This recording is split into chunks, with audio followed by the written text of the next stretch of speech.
ఓం శుభంకర్యే నమః. ఆదిత్యాయ చ సోమాయ మంగళాయ బుధాయ చ గురుశుక్రః శనిభ్యశ్చ రాహవే కేతవే నమః. గురుబ్రహ్మా గురుర్విష్ణుః గురుర్దేవో మహేశ్వరః గురుస్సాక్షాత్ పరబ్రహ్మ తస్మై శ్రీ గురవే నమః. శ్రీ శ్రీ శ్రీ గణపతి సచ్చిదానంద సద్గురుభ్యో నమో నమః. ఓం ఆదిత్యాది నవగ్రహ దేవతాభ్యో నమో నమః. కన్యారాశి వారికి ఏప్రిల్ నెలలో గల గోచార ఫలితాలను తెలియచేస్తున్నాము, శ్రద్ధగా ఆలకించండి. ఈ నెలలో రవి కుజ శుక్ర గ్రహ సంచారములు మిశ్రమంగా ఉండటం వలన అంకిత భావముతో పనిచేస్తేనే మీ పనులు పూర్తవుతాయి. మీరు సంపాదించేది ఎక్కువైనా తక్కువైనా ఖర్చులు మాత్రము చాలా ఎక్కువగా ఉంటాయి. ఈ నెలలో అసందర్భంగా అప్పు చేయాల్సినటువంటి సందర్భము కూడా కన్యారాశి వారికి ఉంది. తస్మాత్ జాగ్రత్త. అది మిత్రుల కోసమో ఆప్తుల కోసమో అయితే దయచేసి అప్పు చేయకుండానే నేను చెప్తాను. ఇక తప్పదండి, తల్లిదండ్రుల ఆరోగ్యము కోసము అని అనుకుంటే తప్ప అప్పు చెయ్యద్దు. అప్పుకి ఎంత దూరముగా ఉంటే కన్యారాశి వారు అద్భుతమైనటువంటి జీవితానికి అంత దగ్గరగా ఉంటారు. అప్పు అనేటువంటిది ఒక విషం. అది ఒక్కసారి గనక మనకి అలవాటైతే ఆ విషానికి మనం అలవాటు పడ్డామంటే అది ఎంత చేదుగా ఉన్నా కఠోరంగా ఉన్నా దానికే అలవాటు పడతాం. అది ఒక వృధా పదార్థం. ఆ ప్రయత్నాన్ని మాత్రం కన్యారాశి వారు విరమించుకోండి. కుటుంబముతో ఆహ్లాదముగా గడిపేటువంటి సందర్భాలు కూడా అప్పుతోనే చేయాల్సి వస్తుంది. రాక వచ్చింది సమ్మరు, తప్పదు వెళ్ళాలి, ఇక ఏం చేయమంటారు, అందరూ వెళుతున్నారు కదా అని వెళ్ళకపోతే నష్టం లేదు. చక్కగా మీ ఇంట్లో మీరు మీకు ఉన్నదాన్ని మీరు తింటూ ఆనందంగా గడపచ్చు.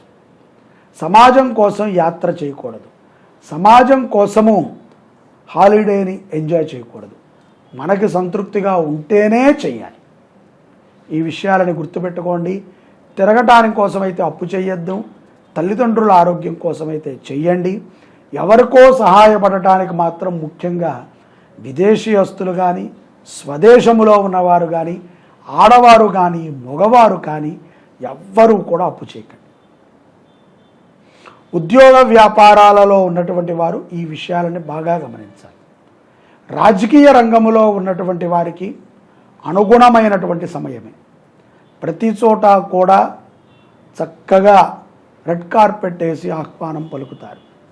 కానీ మీలో ఉన్నటువంటి నెగిటివ్ ఏదైతే ఉన్నదో అదే జరుగుతుంది. అందుకని నెగిటివ్ని మాత్రము రాజకీయం వారు రానివ్వద్దు. అలాగే ప్రభుత్వ ఉద్యోగములు చేసుకునేటువంటి వారు స్థానచలనం అవటము తథ్యం. ఉపాధ్యాయుల నుంచి పోలీస్ రంగాల వారి వరకు కూడా స్థానచలనం అనేటువంటిది తప్పదు. తొందరపాటుతో మాత్రము ఏ నిర్ణయాన్ని తీసుకోవద్దు. నిందలు ఎవరి మీద ఎవరూ కూడా వేయకండి.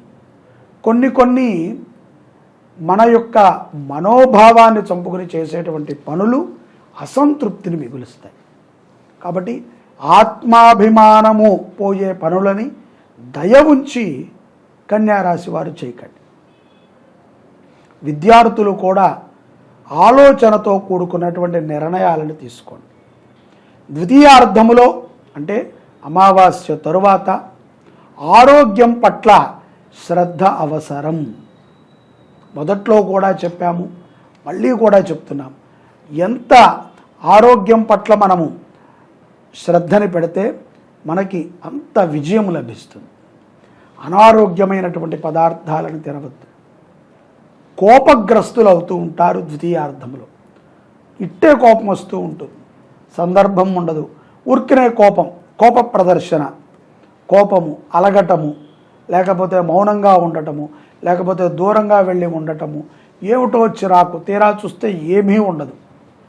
కూరలో ఉప్పు ఎక్కువ వేసిందని భార్య మీద కోపం వస్తూ ఉంటుంది.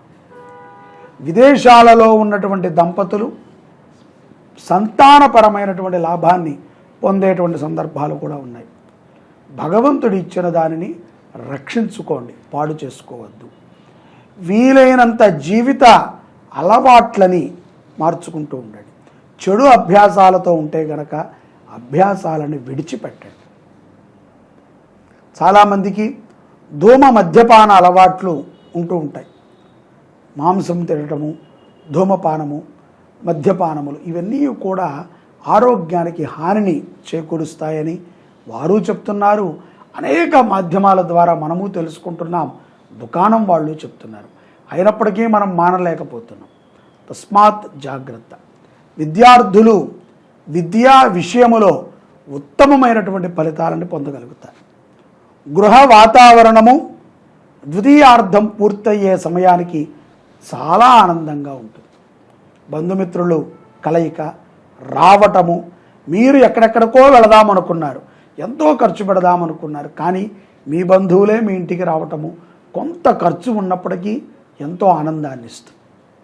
కాబట్టి అప్పు చేసినట్లయితే చాలా విషయాలలో మీరు అభద్రతాభావంగా ఉండాల్సి వస్తుంది. అప్పు లేకపోతే ఎంతో ప్రశాంతమైన జీవనాన్ని మీరు గడపవచ్చు. అలాగే పెద్దవారు ఇచ్చినటువంటి సలహాలని ఆలోచించి పాటించటం కన్యారాశి వారికి ఏప్రిల్ మాసంలో ఎంతో లాభాలను చేకూరుస్తుంది.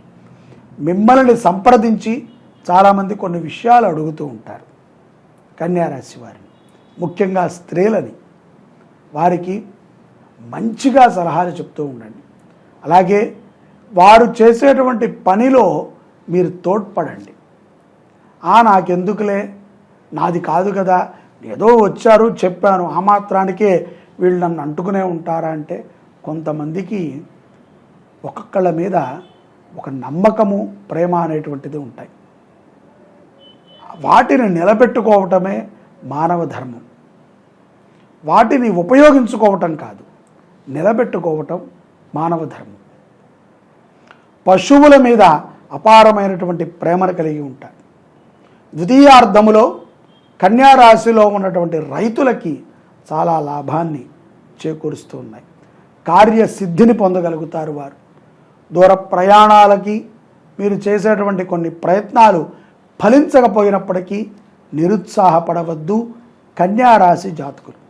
పరీక్షా కాలములో మీ శ్రమకు తగ్గ ఫలితములు తప్పనిసరిగా ఉంటాయి. ఉద్యోగములో మాసాంతములో కన్యారాశి జాతకులు అద్భుతమైనటువంటి ఫలితాలను పొందుతారు. వ్యాపారములు కూడా అభివృద్ధి చెందుతాయి. శ్రీ లక్ష్మీ నరసింహస్వామి వారిని ఆరాధన చేయటము, లక్ష్మీ నరసింహ స్తోత్రాన్ని వినటము ద్వారా కన్యారాశి వారు ఏప్రిల్ నెలలో శుభమైనటువంటి ఫలితాలను పొందగలుగుతారు. నారసింహ దర్శనము, నారసింహ ఆరాధన మీకు ఉన్నటువంటి క్రోధాన్ని తగ్గించడమే కాకుండా ఆరోగ్యాన్ని ఇస్తాయి.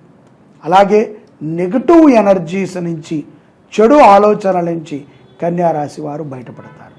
సర్వే జనాః సుఖినో భవంతు. శ్రీ శుభంకర్యై నమః.